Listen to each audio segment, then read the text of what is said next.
everybody, Demented Dee here with another book haul, and today is a very special book haul.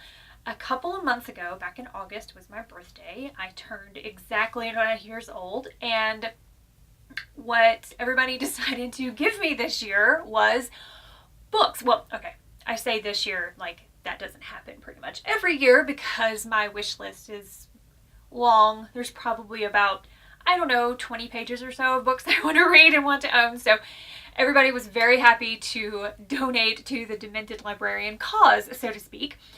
And so today I want to do a book haul with all of the goodies I got for my birthday. Now I know it's probably November by the time you're seeing this, and I am so sorry for the delayed timing on this, but we had some microphone issues which I really wasn't happy with, so I'm really hoping that this bad boy is better than the previous two. It's like a Goldilocks thing, too hard, too soft. Maybe this will be just right. So we have a lot of books to get through, and by a lot I mean I think there's 16, and I want to try to show you. You can kind of see a little bit here in the edge of the camera, but I'm going to try to do this so that we don't just like lose all of them. But as you can see, there's a lot of books to go through. So get some snacks, get some water. I've got my honey water over here, so if I get parched in the middle of all this, we come prepared. So anyway, let's just dive right in because we have so much to cover today and I don't want to waste any more time. So the first two books I want to talk about, they actually come to me from a friend of mine in the Netherlands. Hi, Flu. She sent me very special gifts. She sent me 2 books, used because I love used books, from her favorite childhood collection. So now these aren't her copies, I don't think, but she did find the two books that she loved when she was a child, and she sent them to me to review, read, maybe do some bedtime stories from them, that kind of thing. Now, both of these are from Astrid Lindgren. I hope I'm saying these names approximately correct. I am so sorry if I am not. Apologies all around. But this author was the person who wrote Pippi Longstocking. So, and I don't know if you know this, but The Girl in the Spider's Web, The Girl with the Dragon Tattoo, that whole series, that heroine was actually based on Pippi Longstocking because, yeah, so very cool. The authors inspired, one inspired by the other. So very cool, random tidbit for you, but these 2 books I'm very excited about. So let's do a little bit of reading, maybe see the back of it. Okay, the first one we have is The Brothers Lionheart. Pretty cover there. And I'm going to attempt to read the back of the book because as I sit here and look at this, I realize I have come unprepared and unable to even approximate the pronunciation of some of these words. So let's give it a go. So in a magical land, you have adventures from morning till evening. That's what brave Jonathan Lionheart tells his sick younger brother Carl. So when both boys tragically die and are united in the land beyond the stars, they know their adventures are just beginning. Well, I mean, that's maybe a little more dark than I was expecting. Anyway, children's book about death. I look forward to it. So that's The Brothers Lionheart. Very, very cool. The other one is called Ronia, the Robber's Daughter. Let's see if I can get that without the glare all over the cover. There you go. And this one, let's see. On the night Ronia was born, a thunderstorm raged over the mountain. But in Matt's castle and among his band of robbers, there was only joy, for Matt now had a spirited little black-haired daughter.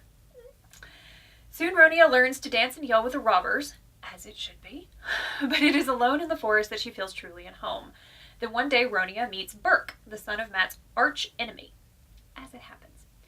Soon after, Ronia and Burke become friends. The worst quarrel ever between the rival band erupts, and Ronia and Burke are right in the middle. So we've got a little like Romeo and Juliet, but children's version kind of going on there. Some robbers, some feistiness, some just really, really awesome all around.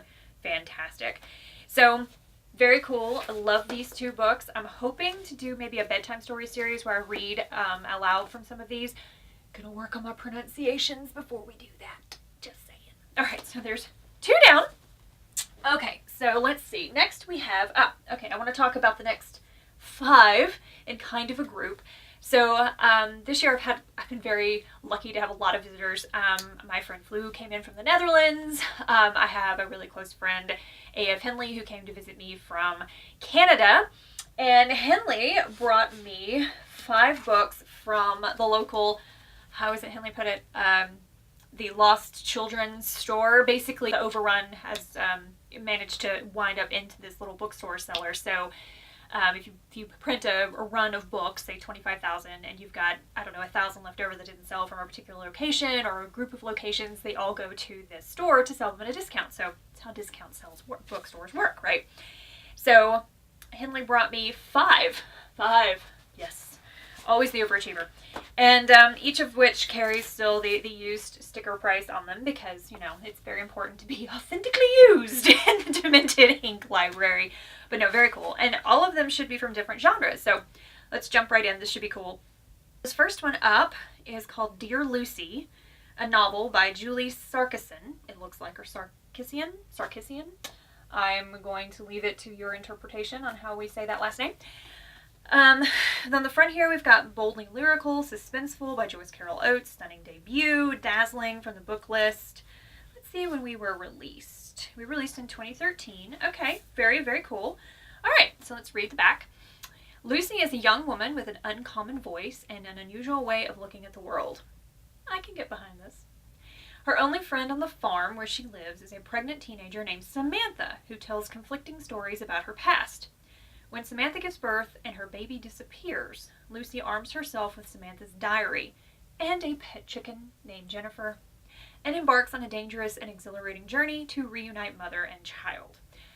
Okay, I mean, I don't know about you, but I feel that any book that involves a pet chicken, I mean, that's a must read, right? I mean, that's right up there in the top 10. So, pet chicken, very much looking forward to this. Looks really cool. Author is a graduate of Princeton University, holds an MFA from the Writing from the New School, lives in Brooklyn. Sounds fantastic. Can't wait. Thank you, Henley, for book number 1. Book number 2 is called The Fourth Wall, by Walter John Williams. Take a look at that. It's shiny. Okay. We have darkly funny and brilliantly cynical. I love me some good sardonic wit. Okay. Dagmar Shaw. Now that's a name. Got out of the game and into the movies? Sean is a washed-up child actor reduced to the lowest dregs of reality television to keep himself afloat.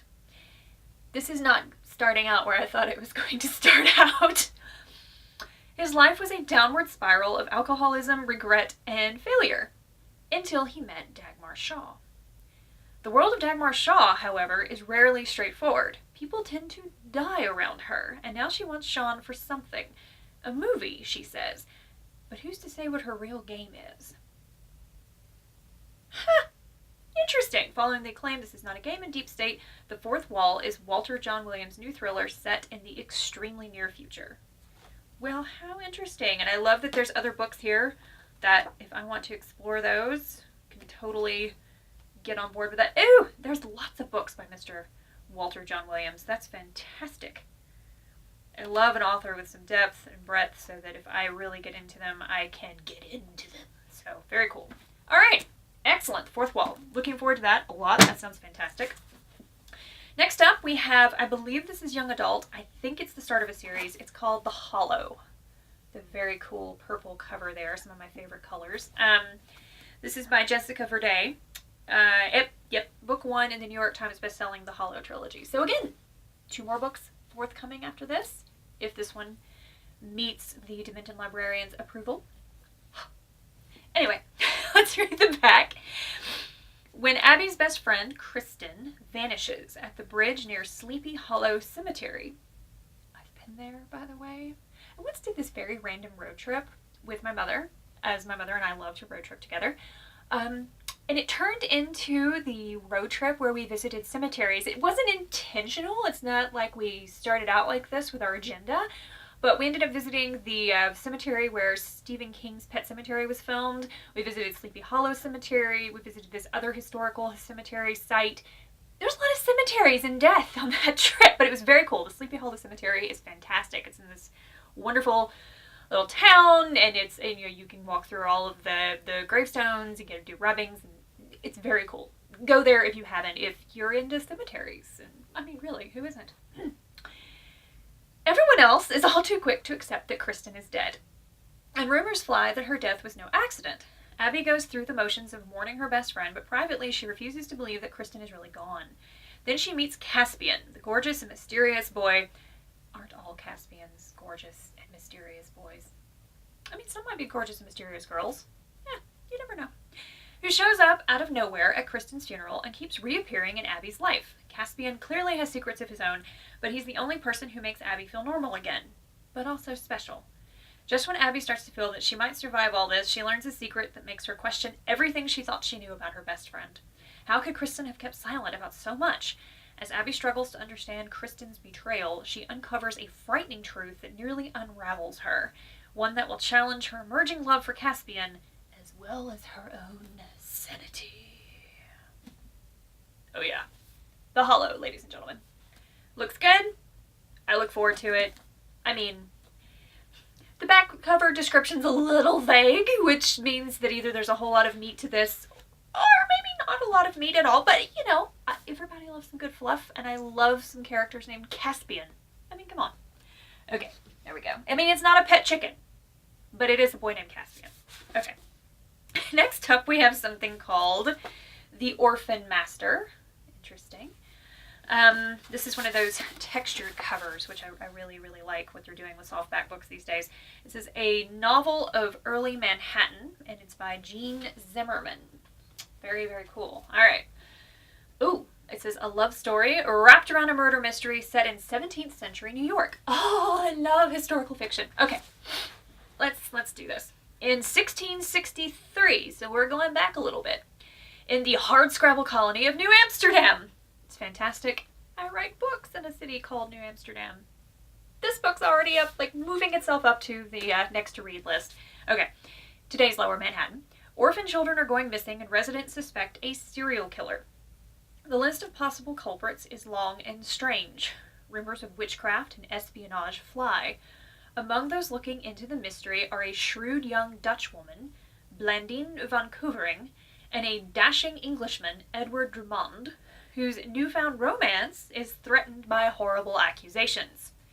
As new romance would be, I feel. This spellbinding tale relates the harsh realities of life in early Manhattan, the sights, smells, and textures of the rough settlement surrounded by wilderness and subject to political turmoil. Lively, fast-paced, and full of colorful characters and fascinating New York history, The Orphan Master is a riveting mix of adventure, romance, and suspense. Awesome. And, I mean, I feel like there's been some stuff said about books set in New York, where New York City is kind of the unspoken, or sometimes the very obviously spoken, extra character in the novels, but I'm not tired of it yet. I don't live there. I love to visit New York City, so I guess that helps. But this sounds fantastic. Sounds like a journey through some city streets that I would love to visit, and a little love story, and some murder mysteries, and some orphans, and all kinds of stuff going on. Although, again, alas, no pet chicken, but no, that joke's not going to get tired for a little while, guys, so just bear with me. Okay, last but not least, in the Lost Orphan books from Canada, we have The Memory of Love. Ooh, it's very, very sad, very melancholy cover. This one is by Linda Olson, author of Astrid and Veronica. Okay, very cool. All right, it's good. It's a paperback with some uneven edges to it, which I really like that as well. On the back, we just have praise, so let's go to the dust jacket inside here. Okay, ready? Here we are. Marion Flint, in her early 50s, has spent 15 years living a quiet life on the rugged coast of New Zealand. I've not read very many books in New Zealand. Very cool. A life that allows the door to her past to remain firmly shut. But a chance meeting with a young boy, Ika, and her desire to help him force Marion to open the Pandora's box of her memory. Huh. Seized by a sudden urgency to make sense of her past, she examines each image one by one. Her grandfather, her mother, her brother, her lover. Perhaps if she can create order from the chaos, her memories will be easier to carry. Perhaps she'll be able to find forgiveness for the little girl that was her. for the young woman she has been, and for the people she left behind. Olsen expertly interweaves scenes from Marian's past with her quest to save Ica from his own tragic childhood, and renders with reflective tenderness the fragility of memory and the healing power of the heart. How very interesting. Oh, there's all kinds of praise. Got some good stuff going on. Oh, and we have really lovely graphics in between the chapter breaks. I love that kind of detail in books. So very cool. It looks good. I'm looking forward to this one too. There's not a bad one in the lot, but Henley does have some pretty good tastes. So okay, so moving on to the next few books here, we have Wendy's Button Box. This is the latest, or okay, it may not be the latest anymore because the man honestly writes so fast I can't keep up. Stephen King novel. This is a collab novel. Stephen King and Richard Sizemar. I hope I'm saying that right. It's Chizmar, Sizemar right there in the corner. From what I understand, Mr. Sizemar wanted to write in Stephen King's town, his fictional town of Castle Rock. And Stephen King kind of gave his blessing, and thus the book was born. And I also know that I believe it's on Hulu. The series Castle Rock comes out soon. So just all kinds of awesome things Stephen King this year. So much awesome. So little time to just dive in, roll around in it, and just enjoy. Okay, let's read the inside flap here of Wendy's Button Box. The small town of Castle Rock, Maine has witnessed some very strange events and unusual visitors over the years. I think that's an understatement. But there is one story that has never been told until now. There are 3 ways up to Castle View from the town of Castle Rock: Route 117, Pleasant Road, and the Suicide Stairs. Every day in the summer of 1974, 12-year-old Gwendy Peterson has taken the stairs, which are held by strong, if time-rusted, iron bolts, and zigzag up the cliffside. At the top of the stairs, Gwendy catches her breath and listens to the shouts of the kids on the nearby playground. From a bit farther away comes the chink of an aluminum bat hitting the baseball as the senior league kids practice for the Labor Day charity game. One day, a stranger calls to Gwendy. "Hey girl, come on over here for a bit. We ought to palaver, you and me." On a bench in the shade, sits a man in black jeans, a black suit coat, and a white shirt unbuttoned at the top. The time will come when Gwendy has nightmares about that hat. Journey back to Castle Rock in this chilling new novella by Stephen King, best-selling author of The Bazaar of Bad Dreams, and Richard Sizemar, award-winning author of A Long December. Very cool. Short novella. Castle Rock. Love visiting anything in Stephen King's head. Visiting, not staying there. Don't really want to set up residence. There's some scary crap that goes on in there. But very awesome. I look forward to this, and the cover in the book is gorgeous. The packaging is amazing. And I bet, hold on. Yeah, it smells good. We're sold. Gwendy's Button Box. Very cool. Next up, we have a young adult novel that I'm super excited about to read. I actually just went away on business and came back and actually took this book with me, hoping to read it, but I didn't get enough time. This book has, at the last time that I checked, because I had not heard of it, but the last time I checked, it had 3,500 5-star reviews on Amazon. That's pretty amazing and hard to do. I first heard about it at my local bargain bookstore. The clerk there saw some of my selections and she said, "Have you read How to Hang a Witch?" And I said, "No, I have not. Tell me more."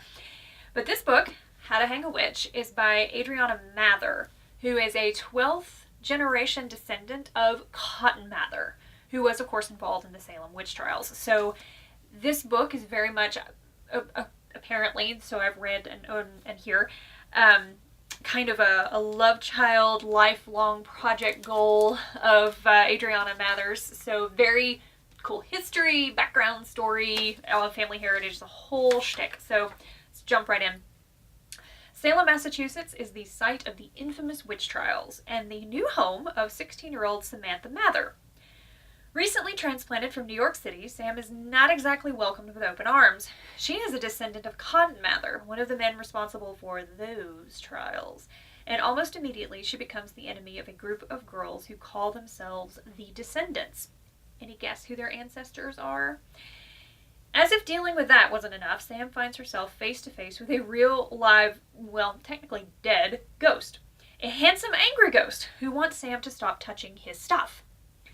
Soon Sam discovers she is at the center of a centuries-old curse affecting everyone with ties to the trials. Sam must come to terms with the ghost and work with the descendants to stop a deadly cycle that has been going on since the first alleged witch was hanged.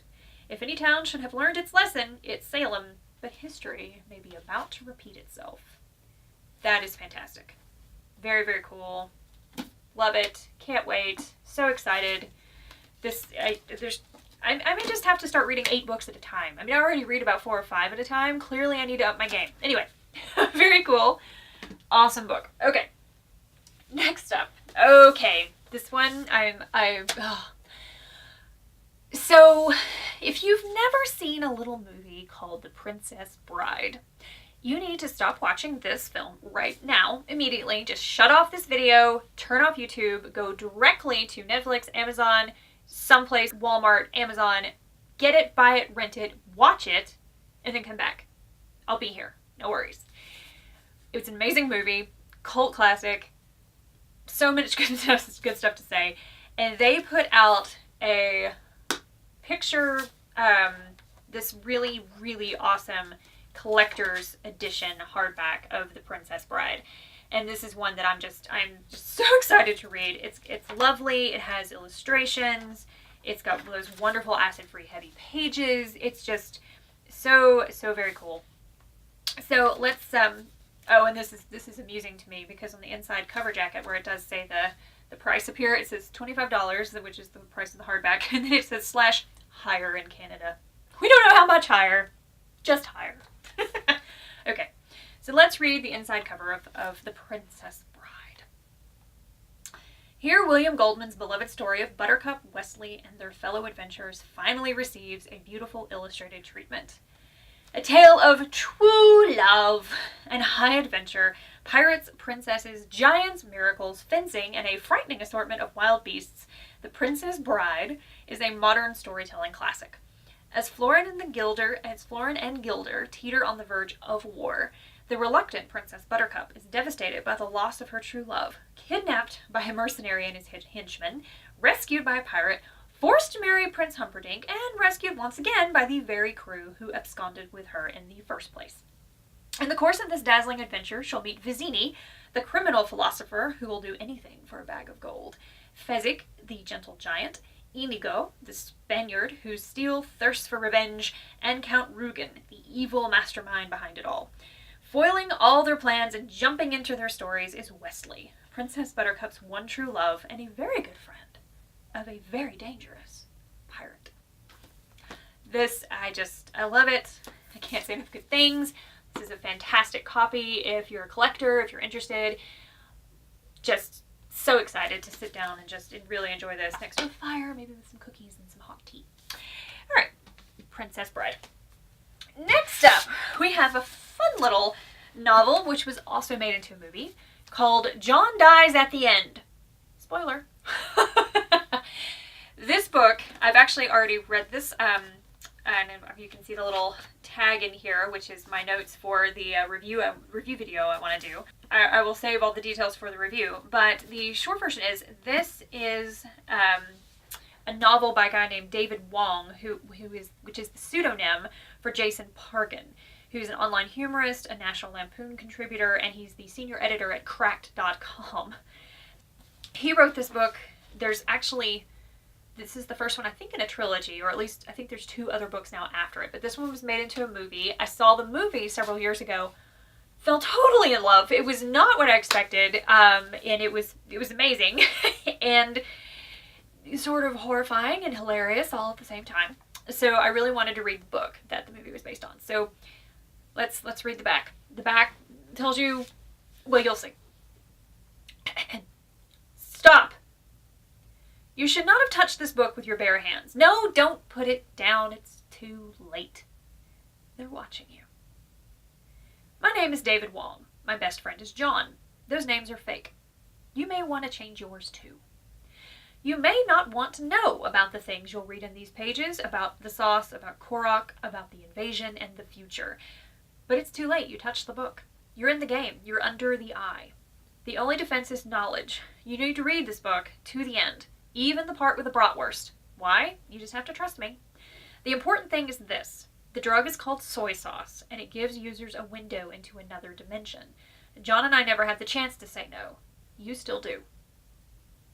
Unfortunately for us, if you make the right choice, we'll have a much harder time explaining how to fight off the otherworldly invasion currently threatening to enslave humanity. I'm sorry to have to involve you in this, I really am, but as you read about these terrible events and the very dark epoch the world is about to enter as a result, it is crucial you keep one thing in mind. None of this is my fault. That's John dies at the end. So, review incoming. There's that book. Now, moving on to what I like to call the biography portion of the program. So I love reading biographies. I actually really enjoy listening to audiobook biographies, particularly if they are read by the people, if possible. Maybe no resurrection and zombie readers, please. But if you can get the actual person the biography is written about to read the book, fantastic. I actually got 2 this year for the birthday. Let's see. The first one is Gloria Steinem's My Life on the Road. This woman is just, she's a fascinating figure in history. I don't really think it matters which side of the coin you fall on. Love her, hate her, indifferent, don't know her. She's a tour de force. She has affected so much of our history and of our culture, and has been around through some of the most tumultuous parts of it. So, well, at least in the 20th century. There's a few hiccups and snags before they had wars, civil wars, and things like that. Anyway, moving on. Gloria Steinem's My Life on the Road. Let's read the back. My Life on the Road is the moving, funny, and profound story of Gloria Steinem's growth and the growth of a revolutionary movement for equality, and of how surprising encounters on the road shape both. From her first experience of social activism among women in India, to her work as a journalist in the 1960s, from the whirlwind of political campaigns to the founding of Mrs. Magazine, from the historic 1977 National Women's Conference to her travels through Indian country, a lifetime spent on the road led Steinem to connect deeply with people, to understand that context is everything, and to become part of a movement that would change the world. In this rich and revealing story of leadership, travel, and activism, Steinem reminds us that living in an open, observant, and on-the-road state of mind can make a difference in how we learn, what we do, how we understand, and how we live. Gloria Steinem's On the Road. Looking forward to reading that. Love a good biography. Interested. Sounds great. And now for something completely different in the biography realm, we have Eddie Izzard. Believe Me, a memoir of love, death, and jazz chickens. Again, chickens. It's a theme. All right. So this book with a possible jazz pet chicken. So obviously stellar brownie points there. I love Eddie Izzard. If you've not seen his stand-up, please do. Again, pause the video, go find them on Netflix or wherever, watch a few, come back, you'll understand better. Let's read the inside flap here. Over the course of a 30-year career, Eddie Izzard has proved himself to be a creative chameleon, inhabiting the stage and film and television screen with an unbelievable fervor. Born in Yemen and raised in Northern Ireland, Wales, and England, he lost his mother at the age of 6, a devastating event that affected the rest of his life. In his teens, he dropped out of university and took to the streets of London as part of a comedy double act. When his partner went on vacation, Izzard kept busy by inventing a one-man escape act, and thus a solo career was formed. As a stand-up comedian, Izzard has captivated audiences with his surreal stream-of-consciousness comedy, lines such as, "Cake or death?" "Death Star Canteen," and "Do you have a flag?" have the status of great rock lyrics. As a self-proclaimed action transvestite, Izzard broke a mold performing in makeup and heels and has become as famous for his total clothing rights as he has for his art. In Believe Me, he recounts the dizzying rise he made from the streets of London to West End theaters to Wembley Arena, Madison Square Garden, and the Hollywood Bowl. Izzard is arguably one of today's top comedians. At the time of publication, he is still performing his Force Majeure show, so far in more than 40 countries worldwide and in 4 languages, English, French, German, and Spanish. With his brand of keenly intellectual humor that ranges from world history to historical politics, sex politics, mad ancient kings, and chickens with guns, he has built an extraordinary fan base that transcends age, gender, and race. Writing with the same candor and insight evident in his comedy, he reflects on a childhood marked by the loss of his mother, boarding school, and alternative sexuality, as well as a life in comedy, film, politics, running, and philanthropy. Honest and generous, Izard's Believe Me is an inspired account of a very singular life thus far. Eddie Izzard, believe me. I think that it's going to be fantastic. I can't wait. Alright, next up we have a novel by one of my absolute favorite all-time authors, Neil Gaiman. If you've not read anything by him, please do. He wrote Coraline, Stardust, the Sandman comic graphic novel series, American Gods, which was recently a short, I think it's a series actually on Showtime, Stars, one of the premium channels. I've read all of his books to date. This is the one that I have not read. Let's jump right in. Neil Gaiman has long been inspired by ancient mythology in creating the fantastical realms of his fiction. Now he turns his attention back to the source, presenting a bravura rendition of the great northern tales. In Norse mythology, Gaiman stays true to the myths in envisioning the major Norse pantheon. Odin, the highest of the high, wise, daring, and cunning. Thor, Odin's son, incredibly strong, yet not the wisest of gods. And Loki, son of a giant, blood brother to Odin, and a trickster, an unsurpassable manipulator. Gaiman fashions these primeval stories into a novelistic arc that begins with the genesis of the legendary 9 worlds and delves into the exploits of deities, dwarves, and giants.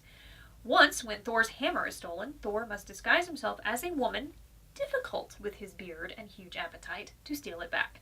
More poignant is the tale in which the blood of Kivasir? We'll go with that. The most sacrilegious of gods is turned into a mead that infuses drinkers with his poetry. The work culminates in Ragnarok, the twilight of the gods and rebirth of a new time and people. Through Gaiman's deft and witty prose emerge these gods with their fiercely competitive natures, their susceptibility to being duped and to duping others, and their tendency to let passion ignite their actions, making these long-ago myths become pungent with life again. Neil Gaiman, Norse mythology. Cannot wait. Love everything the man has ever done, been involved with, thought about maybe. I don't know. Amazing author. Can't say enough good things. Okay, next up we have another one of my favorite authors, Alice Hoffman, and this one is called The Marriage of Opposites. Very lovely cover. She wrote The Dove Keepers. Hoffman's written just a ton of books. The Red Garden, The Stories Sisters, Fortune's Daughter, Practical Magic might ring a bell for you. The Museum of Extraordinary Things. Very cool. Practical Magic is an amazing book as well if you haven't read it. This is The Marriage of Opposites. Let's see. Growing up on idyllic, St. Thomas in the early 1800s. Never read a book set in St. Thomas in the 1800s. Already intrigued. Rachel dreams of a life in faraway Paris. Rachel's mother, a pillar of their small refugee community of Jews who escaped the European Inquisition, has never forgiven her daughter for being a difficult girl who refuses to live by the rules. Rachel's salvation is their maid Adele's belief in her strengths and her deep, lifelong friendship with Justine, Adele's daughter. But Rachel's life is not her own. To save her father's business, she is married off to a widower with 3 children. When her husband dies suddenly and his handsome, much younger nephew, Frederick, arrives from France to settle the estate, Rachel seizes her own life story, beginning a defiant, passionate love affair that sparks a scandal that affects her entire family, including her favorite son, Camille, who will become one of the greatest artists in France. Set in a world of almost unimaginable beauty, The Marriage of Opposites is Alice Hoffman at the height of her considerable powers. Once forgotten to history, the marriage of Rachel and Frederick is a story that is unforgettable as it is remarkable. Marriage of Opposites, Alice Hoffman. Haven't read a bad one yet, so greatly look forward to that one.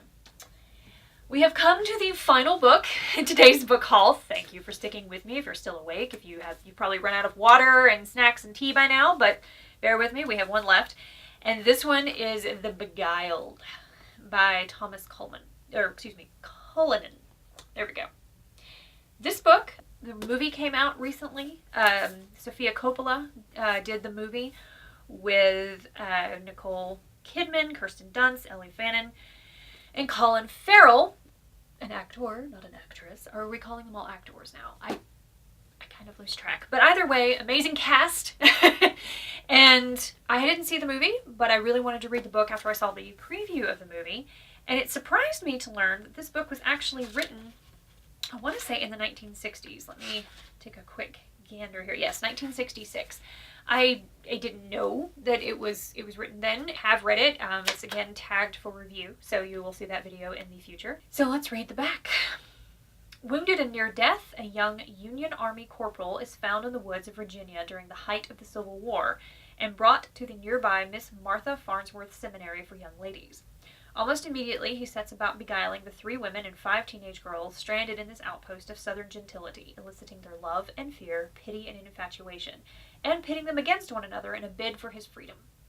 But as the women are revealed for who they really are, a sense of ominous foreboding closes in on the soldier, and the question becomes, just who is the beguiled? I look forward to watching the movie, but was very happy to receive this book as a part of the birthday haul. And that concludes today's intensely long and wonderfully, hopefully, detailed book haul. Thank you so much for joining me. I had a great time going through all these books with you. Stay tuned for reviews and for other videos here on my channel, Demented Inc. Please subscribe if you haven't already. And until next time, for the love of story, I hope you have a great day.